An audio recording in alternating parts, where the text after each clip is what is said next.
Sa ito, mahal na kapatid tayo, dadako na po sa pinakamahalagang bahagi ng ating pananambahan at pakikinig na salita ng Diyos na ito'y dadalhin po sa atin sa magitan ng ating beloved co-preacher, beloved brother Juju Abad. Praise God. Minamahal palakpakan po natin ating dikilang Diyos. God bless po ang beloved brother Randel. Tayo pong natin tumayo at sama-sama tayong manalangin. Pagpalain ng Diyos ang kanyang mga banal na salita. Let us pray. Dakilat mapagpala po naming Ama sa langit.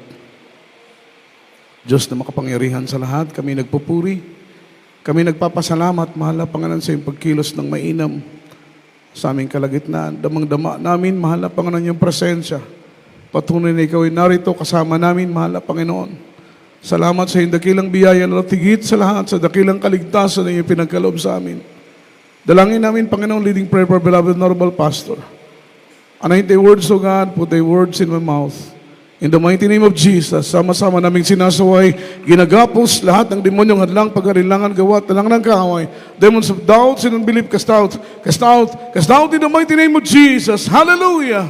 Amen, amen, and amen. Praise the Lord. Palakpakan po natin ating mahal na Panginoon. Malakas na palakpak para sa ating dakilang Diyos. Ang lahat po ng kapurihan, kaluwalhatian, lahat ng pagsamba, pagdadakila, parangal at pagduluwalhati na ukol po lamang sa ating buhay na Diyos, ang ating nag-iisang Diyos na may lalang ng langit at ng lupa.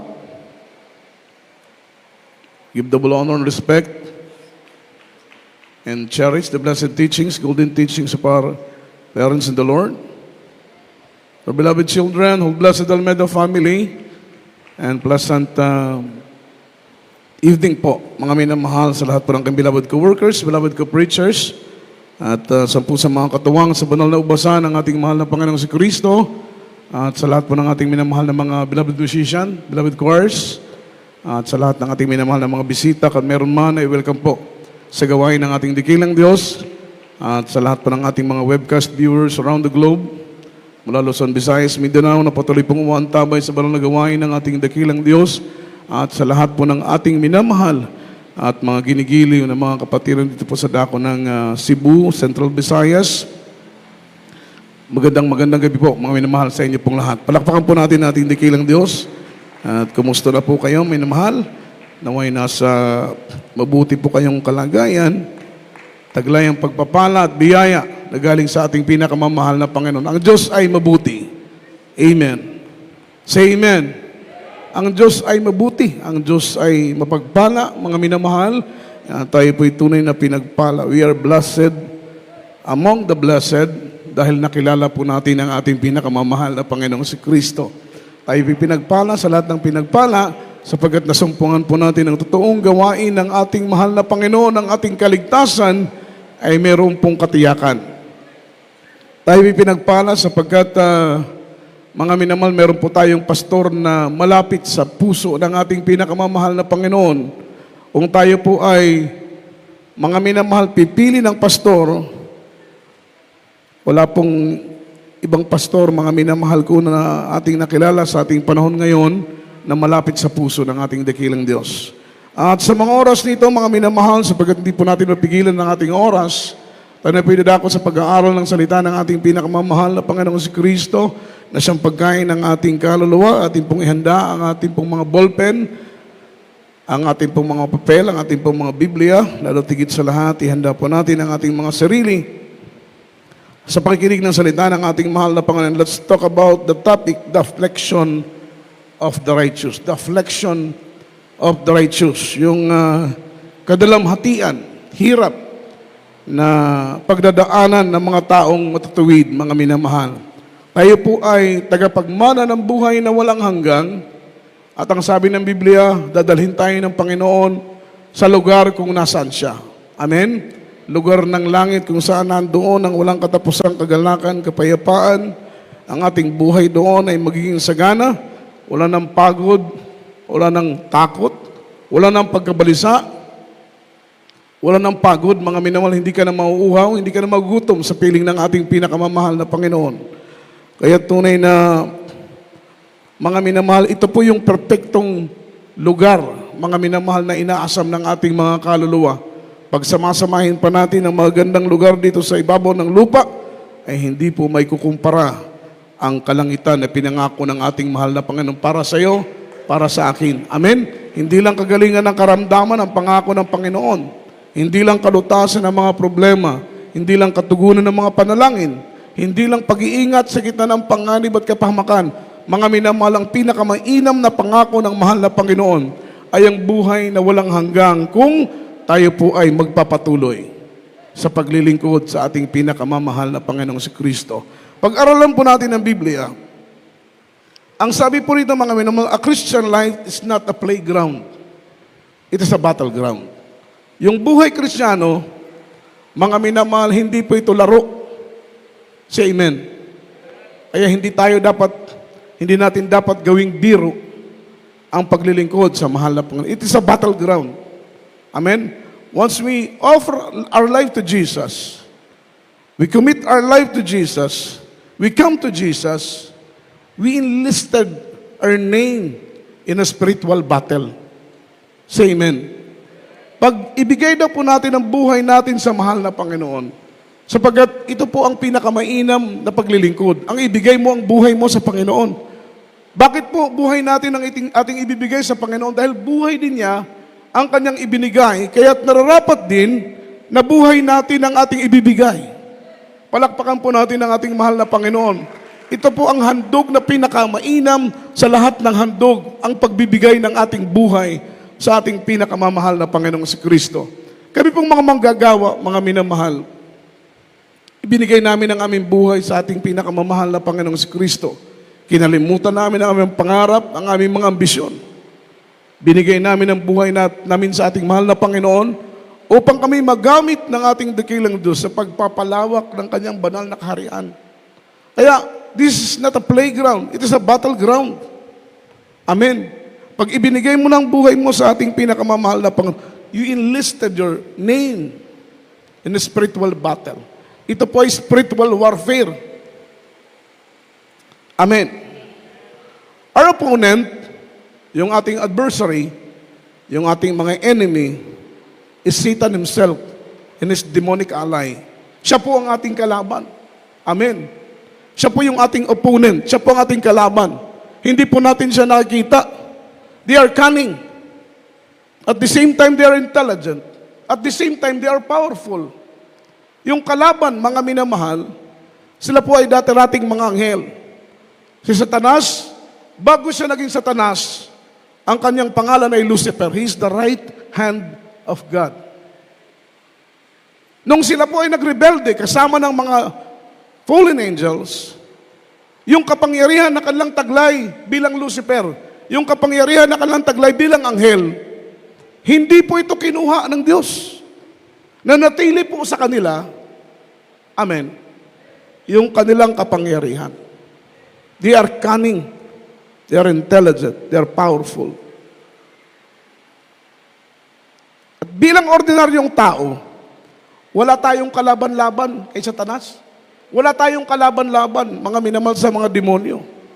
Tingnan mo yung mga tao doon sa ospital. Pinahihirapan ng dyablo. Leukemia, cancer, TB, diabetes, mga incurable sicknesses, walang kagalingan, tinanggihan na ng mga doktor. Ang iba may mga taning na po, mga minamahal, gumagastos ng ilang libo. Pero namamatay pa rin. Walang Diyos na nag-iingat. Walang Diyos na nagpuproteksyon. Walang kapangyarihan ng Panginoon na bumabalot sa kanila upang hindi po sila masaktan ng anumang gawa ng kaaway. Amen? Walang kalaban-laban ng tao. Yung ordinaryong mga tao, kaya tayo pong mga anak ng Diyos, tayo po'y tinawag ng mga extraordinary. Amen? We are serving to the extraordinary God. That's why tayo po ay mga extraordinary. Bakit po tayo naging extraordinary? Dahil anak tayo ng hari ng mga hari, Panginoon ng Panginoon. Taglay natin ang kapangyarihan ng Diyos na higit pa sa kapangyarihan ng demonyo. Say amen. We have power greater than their power. Even though they are powerful. Amen? We conquer, we overcome, we defeated them because we are powerful. We have power greater than their power. Meron tayong kapangyarihan na higit sa kanilang kapangyarihan. Palakpakan po natin ang ating pinakamamahal na Panginoong si Kristo. Say amen. Tayo po'y may taglay na kapangyarihan higit sa kanilang kapangyarihan. We need power greater than their power to conquer, to overcome, and to defeat them. Para magtagumpay tayo sa kanila. Dahil hindi tayo magtatagumpay kung wala tayong taglay na kapangyarihan. Kailangan natin ng kapangyarihan na galing sa ating mahal na Panginoong si Kristo. Dahil tanging kapangyarihan lang ng mahal na Panginoon ang hihigit sa kapangyarihan ng demonyo. Tayo po ay babalutin. Tayo po ay poproteksyonan ng kapangyarihan ng ating mahal na Panginoon. Na kahit saan tayo pumunta, tataglayin natin ang pag-iingat ng Diyos. Lumakad man tayo sa apoy, hindi tayo masusunog. Lumakad man tayo sa lalim ng dagat, hindi tayo malulunod.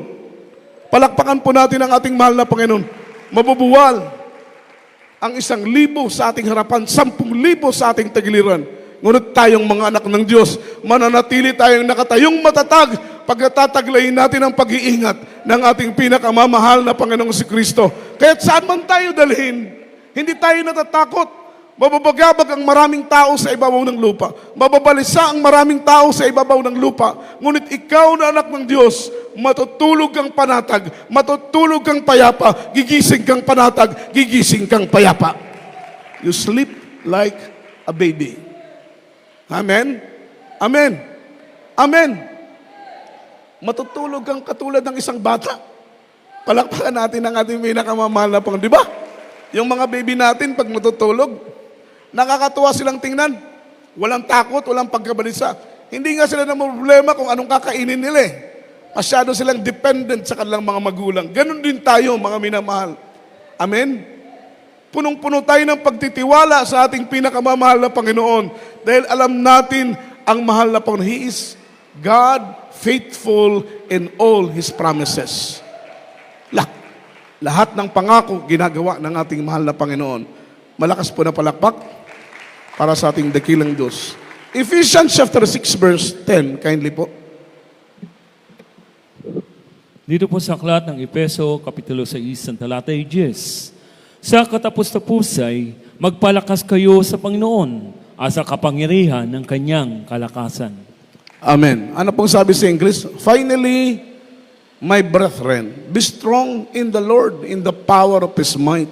Sa katapos-tapusan, mga kapatid, magpakalakas kayo sa Panginoon.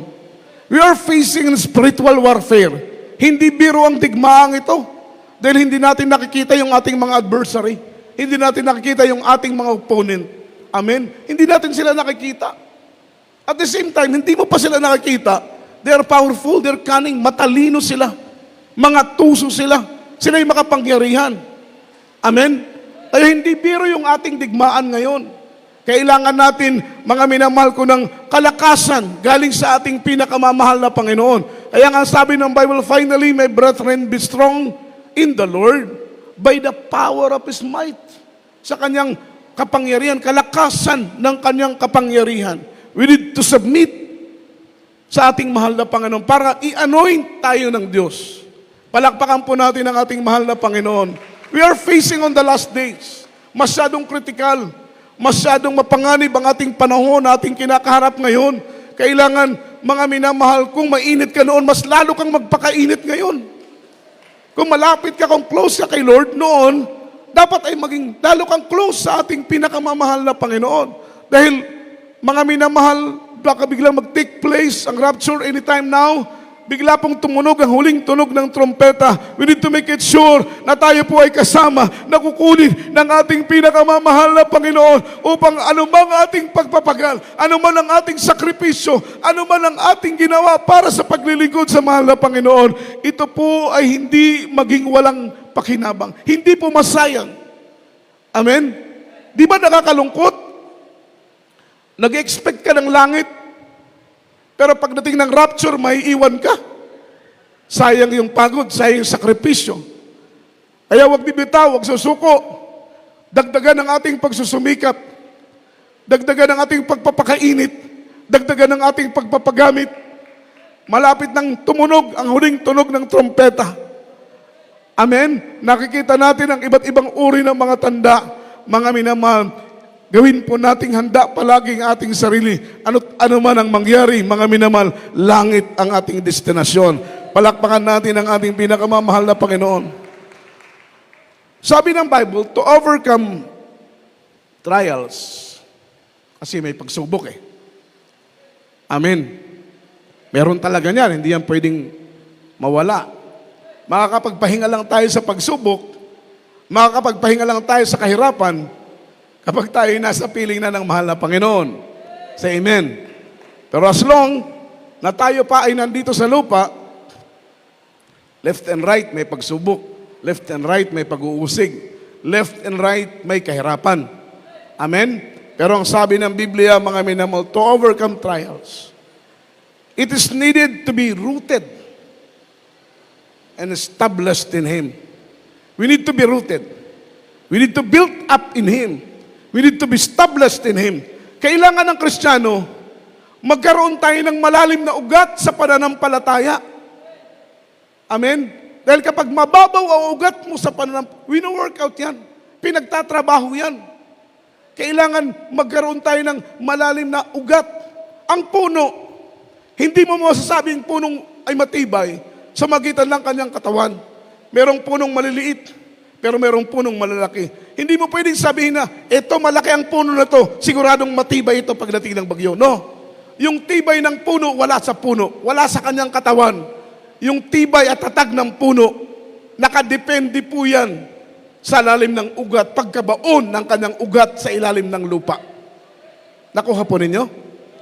Dahil kahit gaano kaliit ang puno, kahit gaano kalaki ang puno, ang importante, malalim ang baon ng kanyang ugat. Kaya ang sabi ng Bible, be rooted in Him.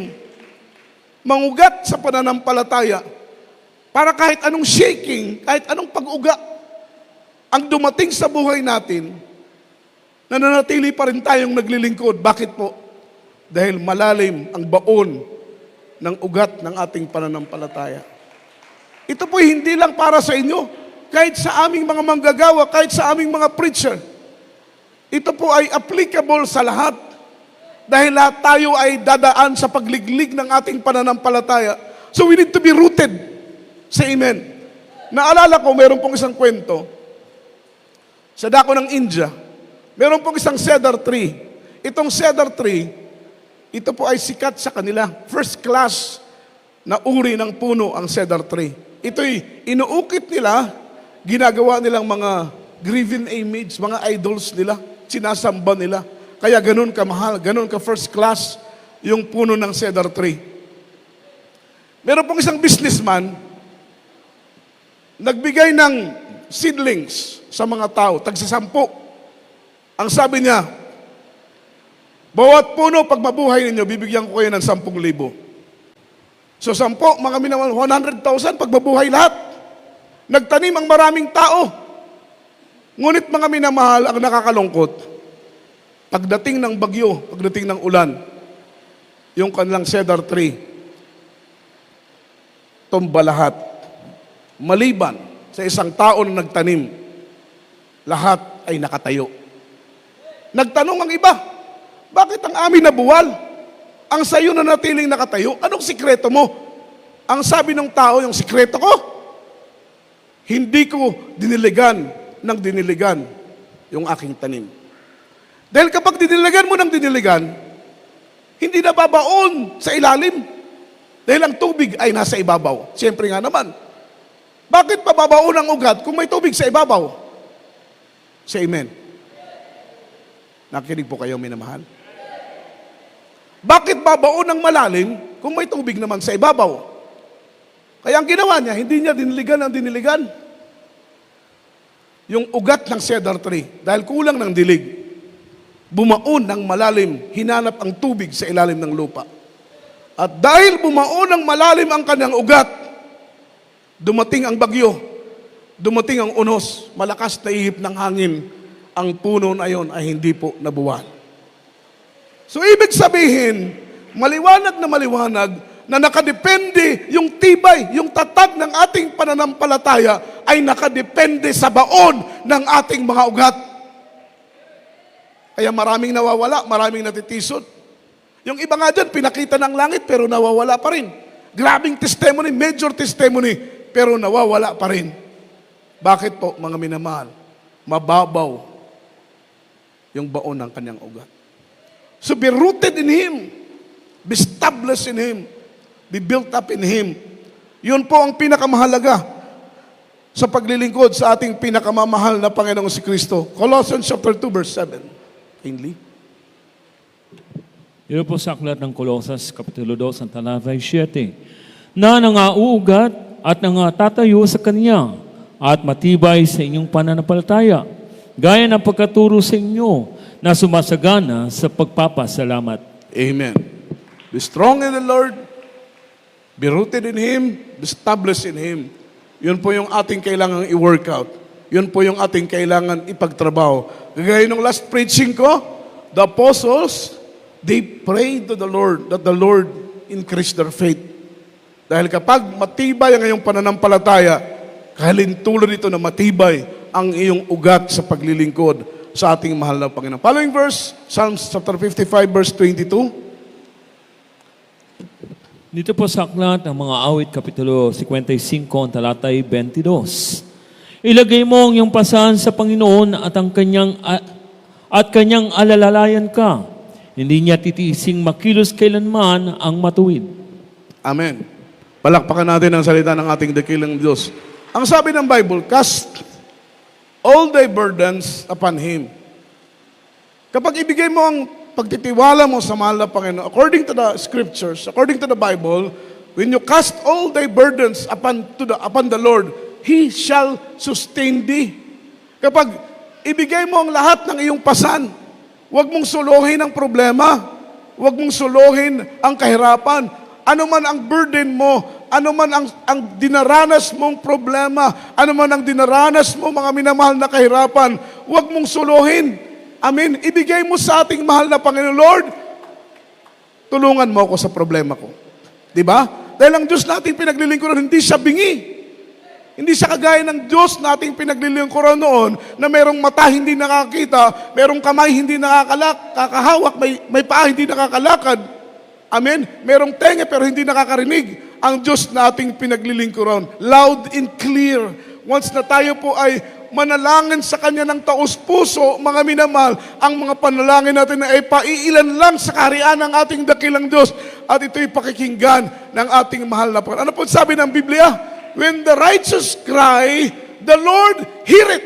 When the righteous cry, the Lord hear it. Kapag umiyak ang matutuwid, ang Panginoon ay nakikinig. Palakpakan po natin ang ating dakilang Diyos. Huwag mong suluhin ang iyong problema. Cast all thy burdens upon Him. Ibigay mo ang problema mo sa Panginoon. Huwag mong suluhin. Kapag suluhin mo ang problema mo, masisiraan tayo ng ulo. Luluwang yung ating tornilyo. Tingnan mo yung mga nasa mental hospital. Yung nandyan sa daanan na kung ano-anong basura ang bitbit. Walang ligo-ligo. O, lumuwang na ang mga tornilyo. Bakit po, mga minamahal, sinulo nila ang problema?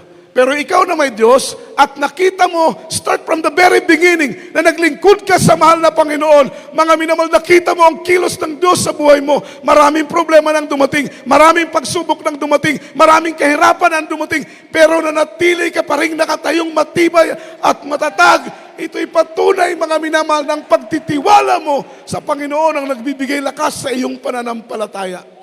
Palakpakan natin ang ating dakilang Diyos. He shall sustain thee. Makakapagpatuloy tayo sa paglilingkod. Not in our own ability, not in our own strategy, not in our own strength. Mga minamahal, nakapagpapatuloy tayo, ito'y dahil sa biyaya ng Diyos. Ito'y dahil sa habag ng Diyos. Kaya palagi nating ibinibigay na ang kapurihan, kaluwalhatian, pagsamba, pagdadakila at parangal ay natatanging sa ating pinakamamahal na Panginoong Kristo po lamang. So yung word na sustainability, ito ay regalo ng Diyos.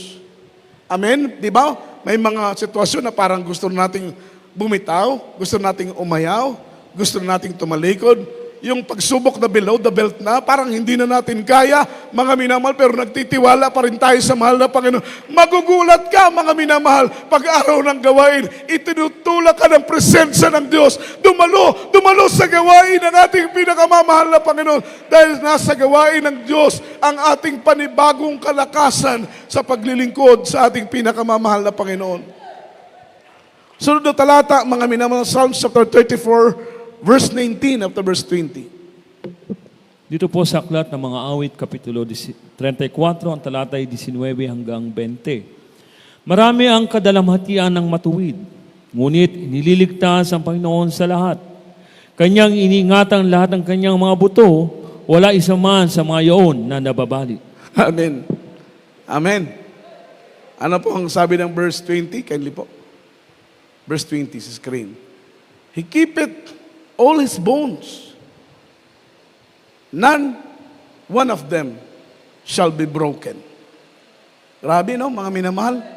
Buto natin, ni ating mga buto, ay iniingatan ng Panginoon. Wala ni isa mang mababali. Yes, pinapahintulutan ng Panginoon ang karamdaman. At alam niyo po, ang pinakamahirap na trial sa isang Kristiyano, sakit. Problemang pinansyal, kaya pa natin. Persecution ng mga loved ones, kaya pa natin. Problema sa opisina, kaya pa natin. Pero pag physical na ang binabanatan, sometimes, nagwi-wave yung ating pananampalataya. Magtitiwala ba ako sa Diyos o tatakbo ko ng ospital? Di ba? Nagwi-wave yung ating faith. Kasi hindi tayo rooted. Hindi tayo molded ng teaching ng ating beloved honorable pastor. Pero pag tayo po ay balot na balot, tayo po ay mga minamahal, busog na busog sa pangangaral ng propeta ng Diyos. Whatever may happen, hindi natin ibababa ang bandila ng ating pananampalataya. Anong sabi ng Bible? Many are the affliction of the righteous, but the Lord delivereth them all. Maraming kapighatian ang matatuwid. Maraming hirap ang dadanasan ng mga taong naglilingkod sa ating pinakamamahal na Panginoon. Pero ang salita ng Panginoon, the Lord delivereth them all. Bibigyan tayo ng lakas to survive. Bibigyan tayo ng Panginoon lakas para makasustain. Yes, pinapahintulutan ng Panginoon ng karamdaman, pero ang mahal na Panginoon palaging nag-i-intervene. Sa Bisaya, nangingilabot kanunay ang Ginoo, mga minamahal. Amen? Nag-i-intervene palagi ang ating mahal na Panginoon. Hindi pwedeng hindi makialam ang ating mahal na Panginoon. Pag may problema ka, hindi pwedeng hindi makialam ang Diyos. Bakit po? We are God's own property. Property tayo ng mahal na Panginoon. Si Kristo ang nagmamayari sa atin. Tayo po'y selyado ng pangalan ng ating mahal na Panginoon. Patunay na tayo po'y pag-aari ng ating mahal na Panginoon. We are God's own property. That's why yung concern ng Panginoon ay mas malalim pa sa concern mo sa sarili mo. Yung concern ng Diyos, mas malalim pa sa concern ni nanay, ni tatay. Dahil yung concern ng Panginoon, hindi lang sa katawan mo, ganon din sa kaluluwa mo. Amen?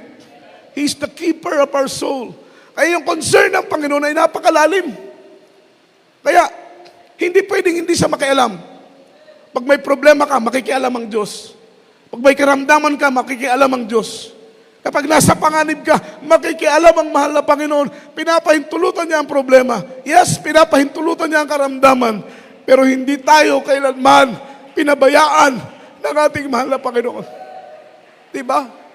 Hindi natin naalala na pinabayaan tayo ng mahal na Panginoon. May naaalala ba kayo na pinabayaan kayo ng Diyos? Siguro kung pinabayaan kayo, wala na tayo dito ngayon. Hindi na tayo dadalo. Pero in our own testimony, napatunayan natin, hindi tayo pinabayaan ng mahal na Panginoon. Dahil hanggang ngayon, mga minamahal, nandito pa rin tayo maawit. Hallelujah! Nagpupuri sa mahal na Panginoon to prove na hindi tayo pinabayaan ng Diyos. Palakpakan natin ang mahal na Panginoon. Meron akong personal testimony. Patunay na hindi tayo pinabayaan ng Panginoon. Kami, since year 1986, up to the present, hindi ko pinagsisihan na nakilala ko ang mahal na Panginoon. Walang bahid ng pagsisisi sa aking puso na nakilala ko ang Diyos. Instead, punong-puno ko ng pagpapasalamat. 2013, November 8, nagkaroon ng malakas na typhoon, Yolanda. Nandun kami, na aking family. Wasak yung chapel. Sira lahat ng instrumento, mga kapatid, sira lahat. Alam niyo, nag-start kami paggawa ng chapel. Nag-decide kami para mabilis matapos na for the meantime, stop muna yung Wednesday. Friday, Sunday lang ang gawain para tuloy-tuloy yung trabaho. Amen? Maganda yung gusto namin pero hindi kalooban ng Diyos. Minsan may mga bagay na gusto natin na tama para sa atin pero mali kay Lord. So ang ginawa namin, stop namin yung Wednesday. Mga minamahal, wala po kaming iniisip na ano paman. Yung beloved wife ko, beloved son, pumupunta ng downtown ng Tacloban, bumibili ng mga materials kung ano-ano lang kailangan pagkain ng mga worker. Yung aking anak, mga minamahal, dahil po sa mga naka-compose na katawan, yung mga hindi na po nakita ng mga katawan, nangamoy yung buong Tacloban, masangsang, mabaho ang amoy. At yung amoy na yon, nag-cause ng sakit, maraming nagkasakit, namatay yung iba. At isa po na tinamaan yung aking beloved son ng sakit na yon. Tinatawag po nilang chikungunya. 1 week, nasakit yung aking anak. 2 weeks, nasakit yung aking anak. Halos, pilik mata na lang niya ang gumagalaw. Hindi na kumakain, hindi na umiinom. Binubulungan ako na sa tadas. Itakbo muna sa ospital ang anak mo. Mamamatay yan. Sabi ko, mahal na Panginoon. Kahit anong mangyari, hindi ko isusuko sa mga kayong pananampalataya. Kung matay mabuhay yung anak ko, magtitiwala ako sa iyo. Dahil minsan sinusubok lang ng mahal na Panginoon ng hangganan ng iyong pananampalataya. Alam niyo, minamahal, linilihans namin tuwing natatapos kami magpuri, hindi gumagaling. 2 weeks eh. Hindi na kumakain, hindi na uminom. Payat na po siya. Hindi namin alam kung anong gagawin namin. Nagulat kami all of a sudden. Bigla pong nagsalita yung aking anak. Sabi niya, Ma, Pa, baka nagalit si Papa Jesus dahil tinanggal niya yung gawain ng Wednesday. Siyempre, minsan akala natin, Wednesday lang to. Iba gano'n ng ibang kapatid, Wednesday lang naman yan. Biyernes ang importante, Linggo ang importante. Not knowing na kahit anong panambahan mahalaga. Bakit? Dahil kahit anong service, bumisita ang presensya ng mahal na Panginoon. Ito'y tinuro ng ating Panginoon sa propeta ng Diyos, sa ating mahal na pastor.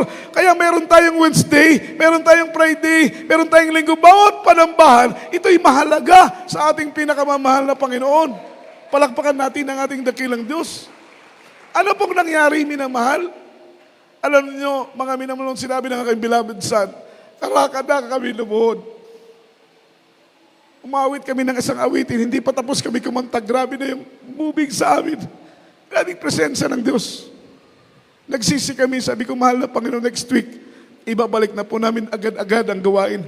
Alam ninyong anak ko, hindi kumakain, di minom, biglang humingi ng tubig. Maya-maya biglang humingi ng pagkain. Pinagaling ng ating pinakamamahal na Panginoon. What a faithful God that we serve. Tapat ang Diyos, mga minamahal. Minsan tayo lang hindi tapat. Tayo lang ang nagkukulang. Tayo lang ang nagkakamali. Pero ang katapatan ng Panginoon, lilipas ang langit at ang lupa. Magugunaw ang mundo. Mawawala ang lahat ng bagay.